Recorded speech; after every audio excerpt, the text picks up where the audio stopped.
Hare Ganga Mahadev Sri Shankara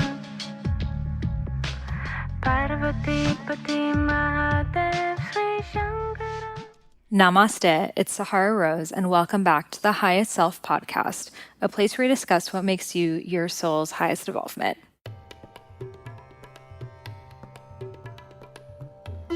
What's your dosha? Well, if you want to find out, I invite you to take my quick little quiz over on IamSaharaRose.com, and in a couple questions, I will let you know the exact percentages of the doshas in your mind and in your body, and email you a free 3-day mini course on how to include Ayurveda into your modern lifestyle. So head over to my website, IamSaharaRose.com, to discover your dosha today.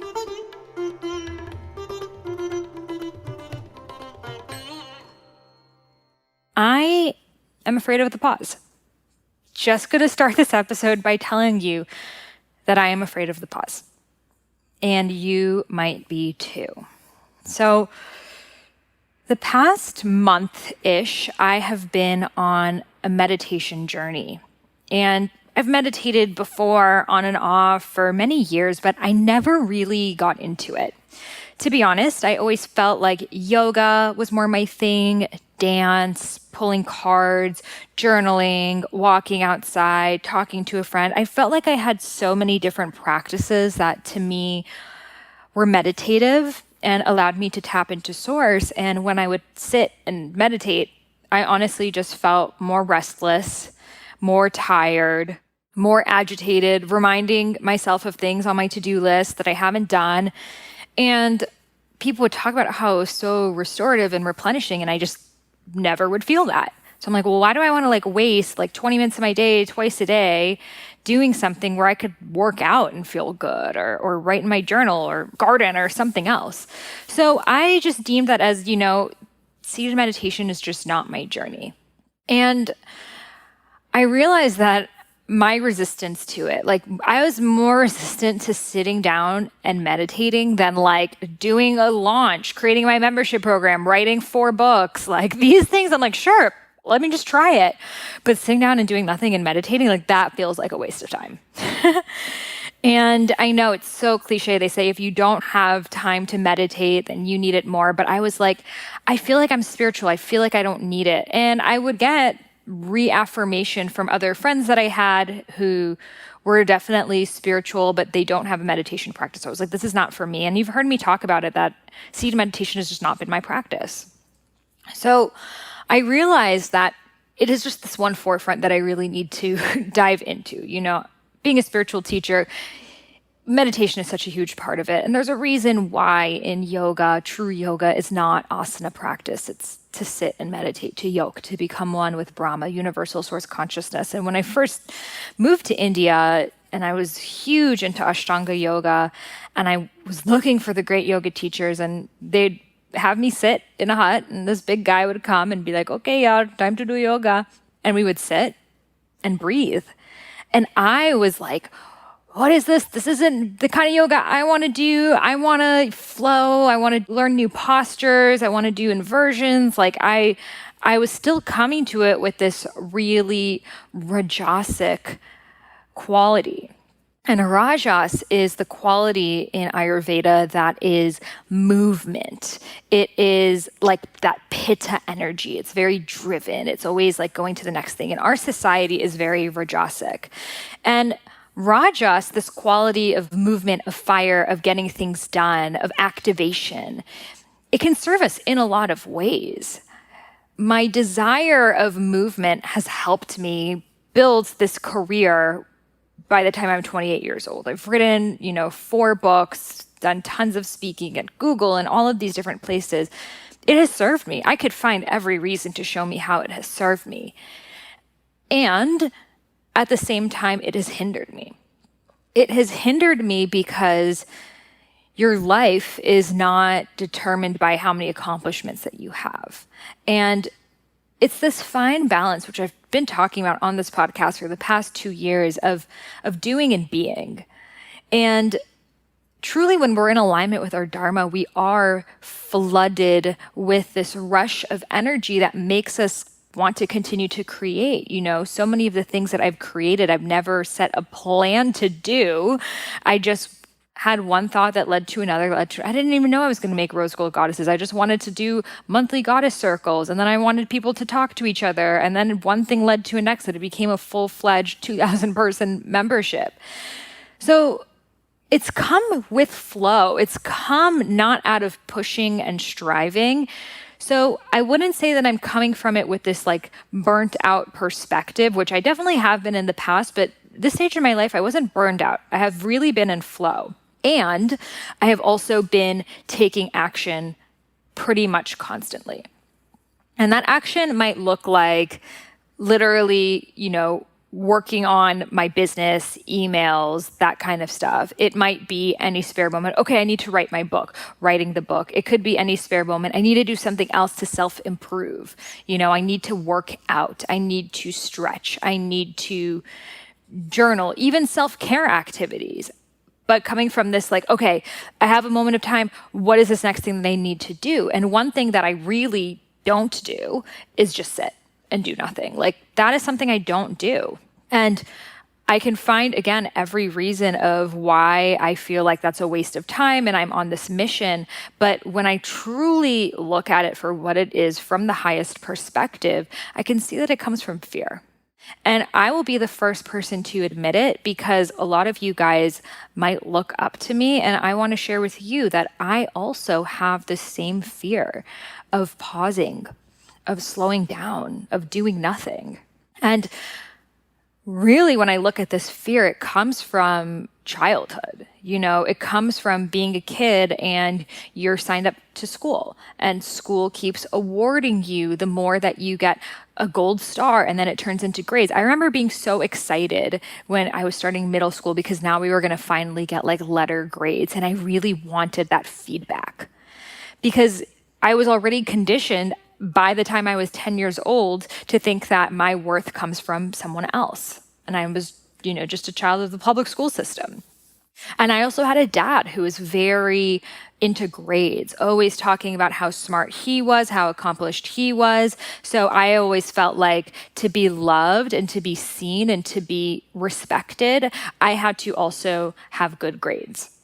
So this led to me as a child being on this journey of achievement, this journey of what is the next thing I can do so it looks good on my resume, so it looks good when I get into college, so it looks good to get whatever it is next. And then, that led me into blogging and building the blog. So again, a lot of good has come from it too. But it comes down to really, at the truth, not loving yourself just as you are. Because when you don't love yourself as you are, like, even if I did nothing important in my life, I'm still worthy of all of the love that I am now. If I'm not truly embodying that, then I'm going to constantly be setting myself up for what is the next thing that I need to do, because I feel like that is only how I can love myself. I can only love myself when I go to sleep at night knowing that I got the most amount of accomplishments done that I could that day. And when you're doing that, it creates this level of fear and restlessness inside of you. Because if you're constantly striving and doing and looking for the next best thing, you're essentially saying me as I am is insufficient. And if I'm insufficient, I have to fill myself up or go get something outside of me so I can become sufficient, worthy enough. And I do believe that action can come from a place of love and inspiration, and all of my work are things that I want to do. I'm not forced to do anything. I set myself up for this. So again, it's coming from a different perspective of being in a job where you're doing things that you don't want to do. You could even fall into this trap doing what you do love to do. You can even fall into this trap doing your dharma. But sometimes we sacrifice our quality of life for our dharma. And this is something that no one really talks about. I feel like a huge part of the conversation is just, how do you get to that dharma? How do you get there? And just someone who's there, who's 100% living my life in alignment every day, I'm truly honoring my gifts and serving the world. And I don't respect myself enough to give myself a break. And it's important for us to recognize that this can happen to you at any point of your life and any point of your journey, because it just reminds you that it's not about getting there. There's no place that you get to. Oh, if only I can find my dharma, if only I can make money doing it, if only I can get fame doing it, or have accomplishments of a book or whatever it is, then everything will be set. And it's not true. We always are going in cycles. We're always going in waves. You figure out one area of your life and then you realize there's this whole other pocket of your life that you might have been neglecting. So that's why, in the episode I just did, scheduling your days with the doshas, you're also scheduling like seasons of your life with the doshas. And some seasons of your life are more pitta. They are more get shit done. They require more of you to really show up and be in the action. Like, I couldn't have had this mindset, this conversation, this podcast, or even space for this realization when I was on my book tour or when I had this deadline that was impeding, because there wasn't the space for it yet. However, when you go through that pitta, when you get that thing done, what most of us do is then we go looking for the next thing. Like, I realized I finished writing Discover Your Dharma, the first draft. Edits weren't even done. And I'm like, okay, what's my next book going to be about? I'm stressing myself out over, okay, am I going to go this direction, that direction? What's it going to look like? I'm like starting to write it. I'm like, okay, I need to cancel plans with my friends this weekend because I need to write the next book. And it's like, okay, like this is a bit insane. And then I had to really look at where's that thought coming from. And it's coming from, there are people out there who need me. Or, look at other people. They're writing, coming out with a new book every year, 2 books a year. If they're doing it, why can't I do it? And both of those things, though they could be true, though people could need me, though there are people writing 2 books and publishing them a year, that's still coming from outside of me. So I share this with you because no one is immune to this. No one is perfect. No one is fucking enlightened, okay? If you're here, you're not enlightened.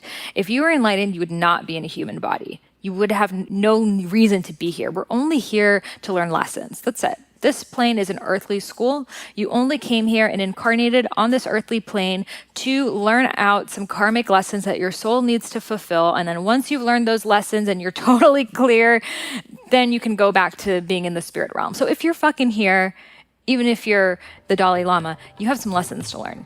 That's just the truth of how it is. Okay, real talk, the product I'm about to tell you about is literally the best thing I've ever put into my mouth, and that is saying a lot. And this is Organifi's Gold. So essentially, it is the hot chocolate of your dreams with none of the sugar and all of the turmeric and reishi, with a touch of ginger as well. It is delicious on its own, just with water. When I was on my Panchakarma and I couldn't have any sugar or chocolate, anything like that, I brought my Organifi Gold with me. Panchakarma approved, and all I needed was hot water, and it was the perfect, just sweet, soothing, desserty taste that I so deeply crave after meals. And it makes me feel so calm, so restorative. It is my optimal nighttime tonic, and literally I've gotten all my friends on it, and I'm pinching myself that they are my podcast sponsors, because even if they weren't, I would still be telling everyone about it. So head over to Organifi.com and use coupon code Sahara for 20% off. That is Organifi, ORGANIFI.com. Use coupon code Sahara for 20% off your gold. So when we can talk openly about these lessons, we alchemize them and we allow other people to see that we're all still here learning. So I'm learning that, and I'm battling with it too. I can't tell you I haven't learned this. This isn't like me talking 1 year from now where I'm like, this lesson's in the bag, I got it. Like, I'm in it. I'm in this half of me saying, okay, just meditate during the day and take a pause and, like totally step away from your work and just like focus on dancing and, like love and exploration and just like totally go into your soul. So that's one half of me that's saying that. And then the other half of me is like, why the fuck would you do that? You're on a roll. There's so much in you. If you have all of this in you, why would you suppress it? If you were forcing it, that would be one thing, but it's literally spitting out of your mouth. So just go and do it. Just keep going with the flow. And both of them make sense. They both do, because we're a combination of all the goddesses. We're all the doshas, you know? My Durga is like, let's go. We got lives to save. We've got battles to fight. Like we're in it, you know? We're in the middle of the workout. We don't want to stop. And then my Lakshmi is like, you're already abundant. You know, you can just relax. Like, why don't you enjoy everything you've created? Why don't you just like take that pause? Something so much deeper will come out of you if you take that pause. Like, have you ever even taken a pause in the past like 10 years? And I'm like, that makes sense too. And then I have my Saraswati who's saying, oh, why don't you just write poems and make art and create and get really crafty and really let that inner artist come out? Like, remember when you used to do that? And I'm like, yeah, you're right. And then my Lalita Sundari is like, you have all of this sexual and tantric energy moving through you. Why don't you explore that and go down that rabbit hole and go deep into jade egg practice? I'm like, you're right, I want to do that too. And it's like, we have all of these goddesses on our shoulders that are whispering to us different things. And it's hard because we live on this plane where there's time. You know, like in the spiritual world, there's no time. So you can do everything. You can have your morning practice where you're like working out Durga style and you're meditating Parvati style and you're making art and doing writing pages Saraswati style and you're doing your affirmations, Lakshmi. You could do it all. But this practice in the physical realm would take me like 4 hours a day, you know? So this is what I've been battling with. And this is something that I've been learning a lot from. And it's been deepening my understanding of who I am and how I want to use my energy and how much choice we really have. How one decision you can make can really pivot your whole sense of awareness. And it's not one spiral. Sometimes we become aware of one aspect of our lives and then we ride that rabbit hole down and then we become aware of another. And I really believe that, especially right now, during this winter time, we do need to honor that rest and that kapha and that hibernation that so many of us are afraid of. You know, I've been pulling cards a lot every single day from my new deck, a yogic path, which you can get on Amazon, Barnes & Nobles. It's honestly my favorite deck ever, even if I hadn't written it, because it's the only deck out there with all of the Vedas, goddesses, yoga sutras, Ayurveda, chakras, koshas, like all the things we talk about on the podcast from Dharma, Karma, Kriya, all the goddesses I just mentioned, they're all characters in this deck, as well as many of the guests you've heard on this podcast, like Shaman Derek and Allison Charles. They're also characters in the deck. So I've been working with my deck every day. And the card that has been coming up for me a lot recently is Tamas. So Tamas, to be honest, is my least favorite card in the deck because Tamas means inertia. It means like dullness. It means like lethargy, tiredness. So honestly, I was like, do I even want this card in the deck? But it's one of the 3 gunas, one of the 3 qualities in Ayurveda.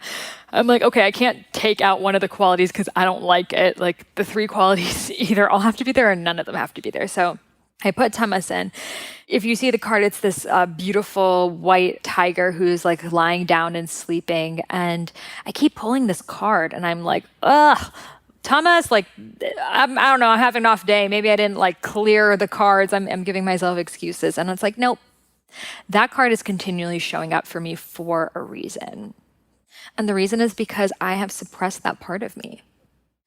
I have suppressed that part of me that's like, sure, I'll just sit and meditate 30 minutes twice a day, even though I have stuff happening in my life. Or sure, I'll just put my phone on airplane mode and do my entire morning routine without looking at my email and responding to my texts and potentially leaving people looking for me.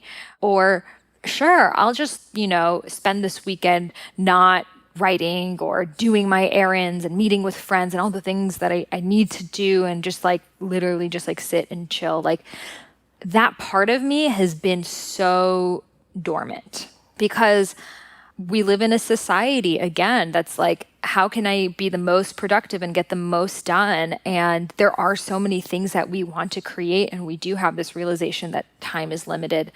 But Tamas keeps showing up, and I do know from the core of my being that it is a calling for me to go deeper into stillness. So really sitting and meditating, not meditative activities, which many of us, we could say, oh, dance is my meditation, walking is my meditation. So what I'm speaking about is sadhana. So sadhana is literally like the practice to sit in stillness in a state of no thought. So that is the actual definition of meditation. But now, as my meditation teacher, Chandresh, has said, meditation has become a romanticized word. So we use it for a lot of things that are meditative, but it's not the same as meditation. So we can call it sadhana. I have been really practicing to sit in that sadhana and not scan through my chakras, not imagine myself in this beautiful place, not listen to the guided meditation that it's all done for me, but to actually just sit in stillness. Like maybe turn on the timer, maybe not, ultimately not. And to just notice my breath and notice how I feel, and then move past that. And finally, I've been able to go to that place of truly no mind. Honestly, the first couple times I did it, I was like, oh my God, is this meditating? Am I meditating right now? Like, whoa, is this happening? Like, I was like a virgin here. And that was totally taking me out of the meditation. But it's this like sense of almost feeling like you're dead. Like it's almost feeling like your body does not want to move. There's nothing happening. Like you almost like don't even need to breathe. And though you know you're aware, though you know you're meditating, though you could wake yourself up, you don't want to. Because you're in such a state of stillness, heaviness, just feeling nothing, which we don't do. We live in these human bodies that feel a lot. And I do think a lot of our path here is to feel and to move and to experience and to feel pleasure. And I think another part of our path here is to let go of all of that. So I've been really good at that move pleasure part, and I have not been good at that totally letting go. And my thoughts against it have been, well, this is not the path of the feminine. Like the path of the feminine is to be, in the village and dancing and with the woman and sitting in circle and moving. And it's true, but we're also masculine, we're masculine and feminine. So to hold that Shiva consciousness of being in that state of awareness is very challenging for someone who has a lot of Shakti energy moving through them. And this practice has allowed me to have this like sense of stillness and less thinking than I ever have before. And again, I don't know if it's going to serve me with my highest goals in terms of productivity, but it is serving me in terms of awareness. Because yes, if you want to just get the most shit done, it serves you to have a million thoughts and a million tabs open on your computer.